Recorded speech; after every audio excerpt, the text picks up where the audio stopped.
mês de agosto começando e, obviamente, você que está nos acompanhando nessa jornada de conhecimento e alguma entrega de técnicas novas para você passar a lição da Escola Sabatina. Seja muito bem-vindo à nossa Sabatina, nossa classe de professores online. E, obviamente, comigo aqui, Pastor Natal, professor do SaltFap, trazendo curiosidades e também uma pesquisa bíblica para enriquecer a sua lição. Seja bem-vindo, pastor. Muito obrigado, é uma alegria, pastor Márcio, amigos ouvintes, fazer parte aqui deste programa que tenta reavivar, trazer mais vida para a Escola Sabatina. Para você que já nos acompanha, sabe que sempre no início aqui da nossa Sabatina, nós estamos resgatando os textos de Ellen White. Tem um livro muito especial chamado Conselhos sobre a Escola Sabatina. Desafio você a adquirir, tem de forma gratuita na internet também, você pode ler todas as páginas, mas eu vou destacar agora apenas um parágrafo.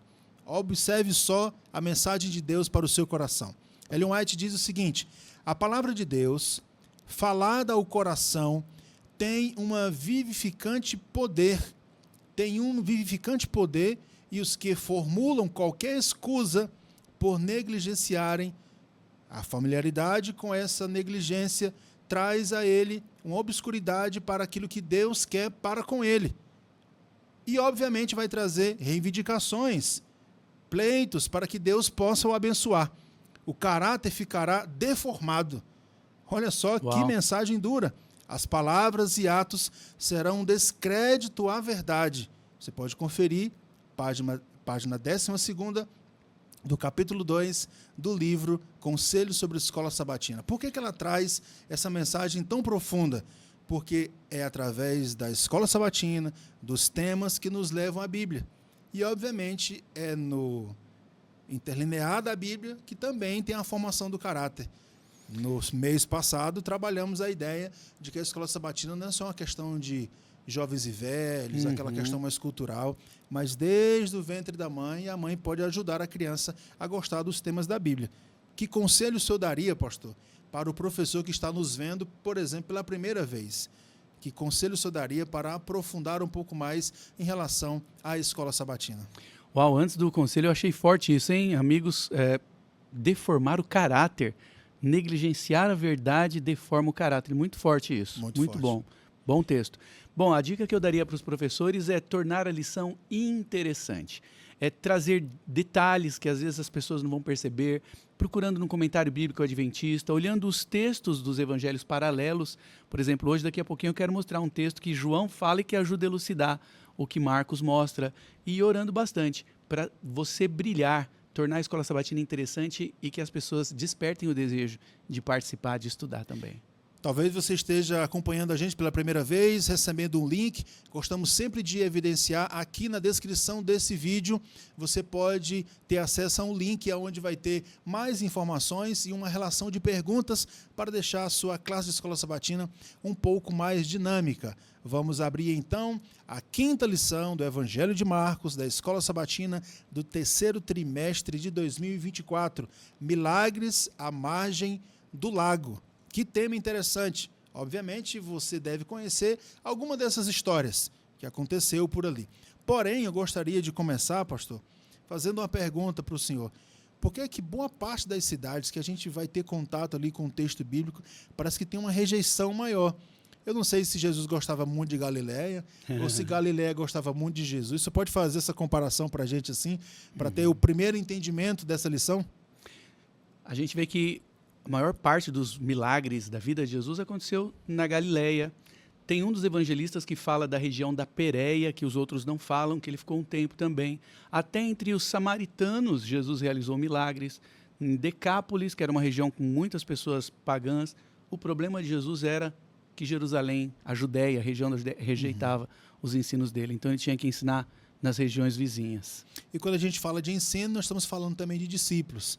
Tem algo assim no mundo da liderança, a gente vê outras pessoas falarem, alguns até usam o exemplo da flecha. Quando você vai brincar de flechas ou ensinar alguém ou ver alguém usar uma flecha, primeiro ele puxa para próximo do peito, para depois soltar a flecha. Muito boa ilustração. Seria interessante assim a gente usar que tipo de ilustração.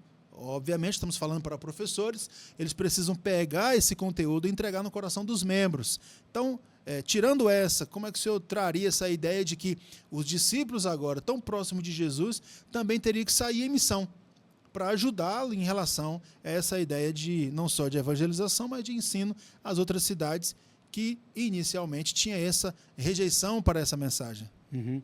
Jesus era um grande professor, não é? Então Jesus ele procurava ensinar de várias maneiras para os discípulos entenderem.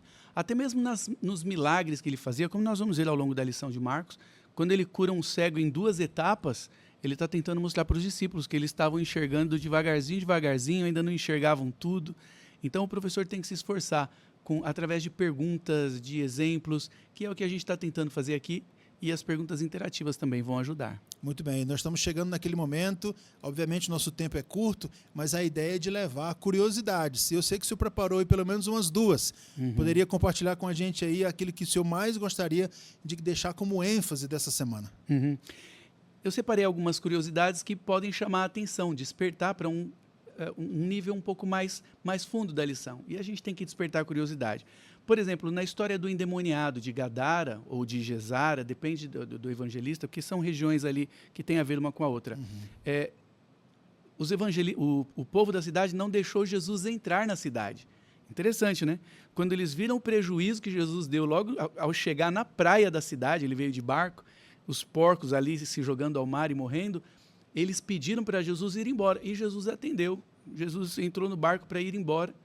E veja que o ex-endemoniado, que na verdade eram 2, Marcos enfatiza um só, mas Mateus diz que eram 2, porque um talvez era quietinho, não chamava atenção. Talvez esse enfatiza um só, que era o mais violentão, chamava mais atenção. Então, os 2 endemoniados pediram para Jesus para ele ir, para irem junto com Jesus. Jesus não deixou. Olha que interessante. Jesus atendeu o pedido dos demônios. Deixa a gente ir para os porcos? Ok, pode ir. Atendeu o pedido do povo da cidade. Por favor, vá embora, não entra aqui. Ok. E o que fez um pedido bom, Senhor, deixa a gente ir com a gente. Não, fica na cidade e evangeliza. E o detalhe que eu achei legal é o seguinte, que depois Jesus voltou naquela cidade e a cidade estava de portas abertas para ele por causa desses endemoniados que serviram de testemunho para Jesus. E se você quiser ver, isso está em, deixa eu ver onde que eu anotei aqui, Jesus voltou, Marcos 7,31. Tá? Eu estou aberto aqui em João, que é um outro detalhe. Em Marcos 7,31, até eu abrir aqui vai um tempão. Mas o que diz lá é o seguinte, achei aqui, ó. E de novo se retirou das terras de Tiro e foi por Sidom até o mar da Galileia, através do território de Decápolis, que é onde ficava essa região dos endemoniados, que o povo mandou ele embora. E Ellen White diz no livro Desejado de Todas as Nações, que se esse homem tivesse tido o pedido atendido, Jesus falasse, tá bom, entra no barco, vamos com a gente, essa cidade ia ter as portas fechadas para sempre para Jesus. Olha só que interessante, quando a gente trabalha no ambiente da missiologia, né, que é o ambiente onde praticamos ali não só os conceitos, como também a teoria, para que as pessoas possam compreender a missão de Deus na Terra, a gente olha para essa ação de Jesus com uma grande dificuldade. E eu menciono essa dificuldade pelo fato de que não tem lugar, abre aspas, pior para você pregar, testemunhar daquilo que você viveu, em um lugar onde todas as pessoas te conhecem. Sim, é o pior lugar, é o mais difícil. Imagina só, esse homem que trouxe transtornos para a cidade, a sua família, e a gente faz ilustrações, né? Que rosto a sua esposa fez ao ver ele agora já não mais com aquela fisionomia. Não tem descrição, mas imaginemos que, não sei os filhos ou os primos, mas as crianças, quando viam ele antes e agora, quando estavam vendo ele. Então, a transformação após ter um contato com Jesus e agora, obviamente, a sua missão de levar aquilo que ele vivenciou para num possível retorno de Jesus e, obviamente, como já está descrito, as portas estavam abertas ali. Só queria destacar mais alguma coisa que chamou muita atenção quando olhei a lição, essa ideia de que eles esperavam alguém muito especial. Pastor, como é que Deus envia alguém e as pessoas que estão esperando não o reconhecem, o rejeitam, e quando ele vai se apresentar, ele fala, não é sobre isso que eu vim falar com vocês. Como, por exemplo, eles esperavam o enviado de Deus. Ele fala, eu sou o enviado de Deus. Só que o enviado de Deus para eles seria um rei de Israel. Um rei poderoso, aí ele fala, militar. não, mas eu não sou o rei de Israel. Como não? Olha que confusão é essa. E, obviamente, nós estamos trabalhando na lição da Escola Sabatina algumas controvérsias para abrir um pouco mais a sua mente, trazer um pouco mais de claridade para você tirar algumas dúvidas. Então, como resolver essa questão numa classe de Escola Sabatina? É interessante a gente lançar isso para os irmãos pensarem, não é para a gente só não falar, explicar. Por exemplo, por que Jesus não deixava as pessoas dizerem que ele era o Messias? Porque eles aguardavam, como você disse, um Messias militar, político, com armas. E se Jesus falasse que ele era o Messias e deixasse as pessoas falarem, logo ele ia ser preso rapidinho, que iam ver nele como que fala? Uma pessoa que quer acabar com o reino, né? Claro. E quando Jesus multiplicou os pães, é uma das partes altas da lição de Marcos dessa semana, eles viram nele, pronto, a solução está aí. Imagina um Messias que multiplica, que vai ser um rei ainda, vai matar o Pilatos, o Herodes, e ainda vai multiplicar a nossa comida, né? Dá alimento ao povo. É tudo que o povo quer. Em Marcos não fala isso. Em Marcos só diz que Jesus obrigou, depende da tradução, a gente nem percebe isso. Fala que Jesus fez com que eles entrassem no barco e voltassem. Mas o texto original diz que Jesus obrigou eles a entrarem no barco, na língua original, porque eles mesmos estavam empolgados para proclamar Jesus como rei. Ia ser uma sedição ali, que é um crime, um movimento de sedição para tomar o reino. E aí vem o evangelho paralelo, para a gente dar para o povo ler e perceber. E a gente fala assim, por que Jesus aí fez eles então voltarem para o barco? Vamos ver o que está lá em João. João capítulo 6, deixa eu ver minha colinha aqui, versículos 13 a 15. Aqui a gente vê por que Jesus falou, não, pode parar com isso, vão embora. João 13 a 15 diz assim, a gente vê aqui que é a mesma história da multiplicação que está lá em Marcos. Vou ver o verso 13. Assim, pois, o fizeram, encheram 12 cestos de pedaços dos 5 pães de cevada que sobraram aos que tinham comido. É a mesma história, né? 5 pães, 12 cestos cheios sobrados.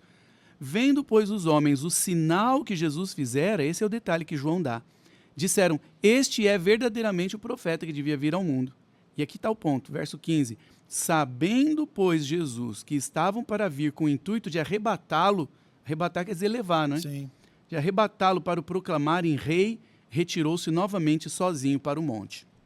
Então veja, João não dá o detalhe que ele mandou despedir o povo. Gente, vão embora, vão para casa, discípulos, vão agora para o outro lado. Ele obrigou eles, teve que forçar ali. Mas Marcos dá esse detalhe, Jesus os fez voltar e despediu a multidão. Vão embora, vão para casa, porque o povo queria proclamá-lo como rei. Então, se a gente fizer as pessoas perceberem isso, aí a gente pergunta depois assim, por que é que Deus sabe o tempo para tudo? Deus sabe o tempo. As pessoas às vezes querem apressar o tempo de Deus, mas Deus sabe a hora certa. E é uma das lições que a gente vê aí. No nosso programa, que denominamos Sabatina, é essa ideia de que precisamos perguntar e precisamos ter as respostas certas. E uma das dicas que acabamos de aprender aqui, de forma pedagógica, é essa ideia dos textos paralelos. Tem alguma coisa que tem na lição e tem coisas que você pode explorar um pouco mais, trazendo outros textos que estão ao redor. Obviamente, você conhece, nossos episódios são curtos, estamos chegando no final, e aí eu gostaria, pastor, que fizesse que aquele fechamento que nós sempre fazemos, que lição nós podemos tirar desse tema desta semana. Eu acho que um ponto principal que a gente consegue ver perpassando assim por toda a lição é que Jesus sabe de tudo. Os pontos mais altos da lição, por exemplo, é a respeito do endemoniado de Gadara. Ele não deixou o ex-endemoniado ir com ele. Ele sabia que o ex-endemoniado ficando ia abrir as portas da cidade para ele voltar. A menininha que estava morta, Jesus dizia que ela estava dormindo. O povo ria dele, mas ele sabia o que ele estava falando. Sim. Jesus sempre sabe o que ele faz. E o terceiro ponto aqui é Jesus andando por sobre o mar, despedindo o povo, vão embora, eles achando que era grande chance de torná-lo rei, mas ele sabia que não era a hora certa. Ele sabia de tudo, e ele sabe ainda. Então eu acho que a grande lição aqui em todos esses pontos é, deixa Jesus fazer, ele sabe o que faz, ele sabe de tudo. Muito bom, povo de Deus, é com alegria que nós sabemos que você nos acompanha e também compartilha o nosso conteúdo com outras pessoas. Algumas igrejas têm um grupo mais especializado, mas nós sabemos que tem igrejas que não têm condições de ter uma pessoa ou outra com um pouco mais de profundidade. Então, profundidade bíblica. Então, eu convido você a pegar esse link agora e enviar para outras pessoas que você com certeza sabe que vai dar aquela incrementada na classe de professores. E, obviamente, nós sempre temos um desafio. E eu tenho certeza que nesse mês de agosto a classe de professores pode, por exemplo, começar o processo de visitação de pessoas que por qualquer outro motivo não têm ido à igreja.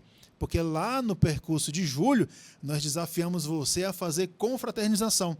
Que tal no mês de agosto nós fortalecermos a ideia da visitação? É o pastoreio tão importante para a Escola Sabatina, né? Fica o desafio para você. Nos vemos nos próximos episódios. Grande abraço. Deus abençoe.